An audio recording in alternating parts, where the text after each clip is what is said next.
Hi again, everybody, and welcome to this edition of Blue Demon Exchange. I'm Dave Bernhard, and if you kind of recognize me, I'm the television announcer for the DePaul women's basketball team, as well as announcing for all the DePaul Blue Demons All Access. And normally people would say that, oh, Dave, you're the voice of DePaul women's basketball.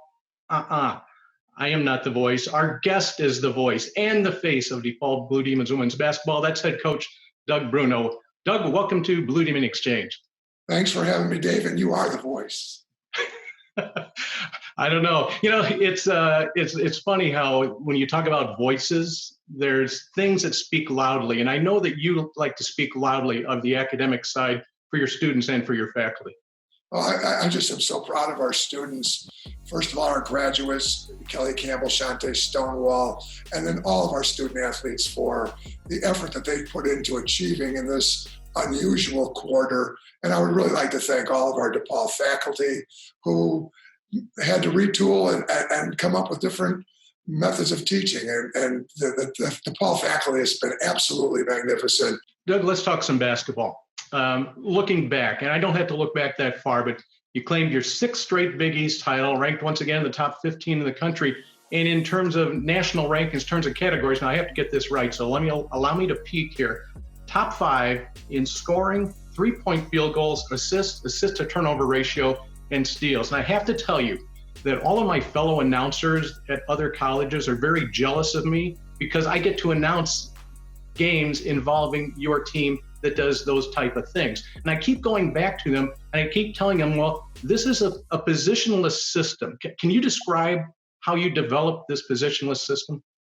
Well, I came to fall in love with this positionless system back in, even with the Chicago hustle because we were small. That's back in the 70s. Basically, the ball moved quickly, the floor was spread, and everybody could make a three-point shot. Everybody could get to the rim based on your defensive effort to take away the three-point shot. So it kind of emerged from those places. And then the fact we recruit big people here at DePaul, and we've had some great post players through the years. But in the recruiting process, guards are so much more available than quality big people.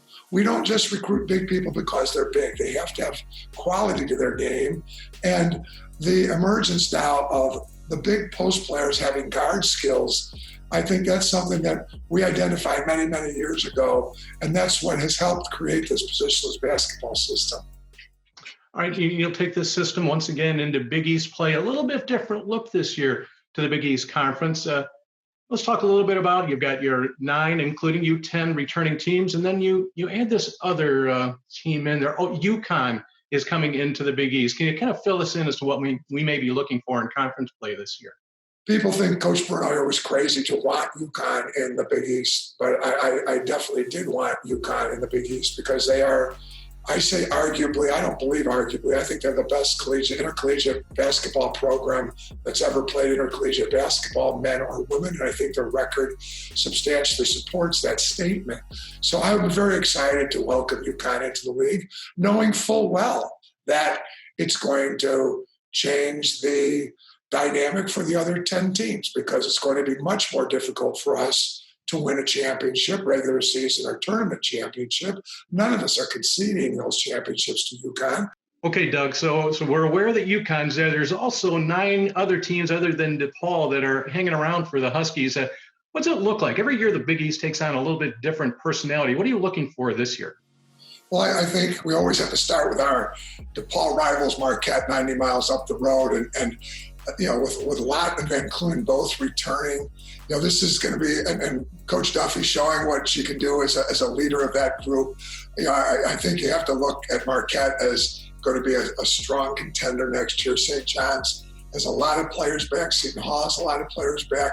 This is going to be, this has always been a tough top to bottom league since realignment. I know Butler's got some players, a lot coming back, and I'm probably going to exclude some people. You never can forget about Creighton. Providence made great strides last year. So again, I don't want to be leaving anybody out. Denise Dillon's going to do a great job at Nova. James Howard always has them ready to go out there at Georgetown, and Mel Moore here is really recruiting well at Xavier. Okay, I got to tell you, once you start talking about Big East conference play, I get all fired up. But we don't have enough time to break it all down here right now. But Doug, thanks for joining us for this segment of Blue Demon Exchange. And I'll tell you what, next time when we come back, let's talk about some of these key players we have coming back for us. So thanks for joining us here today. Thanks for having me, Dave. Okay, that's Doug Bruno. We thank him for talking about all those three-point shots that go up the positionless system and what we can look forward to in a Big East season coming ahead. Now, when we come back the next time on Blue Demon Exchange, we're going to fill you in on some returners and what we can expect from this upcoming season's team. So until next time, stay safe, be well, and take care, DePaul.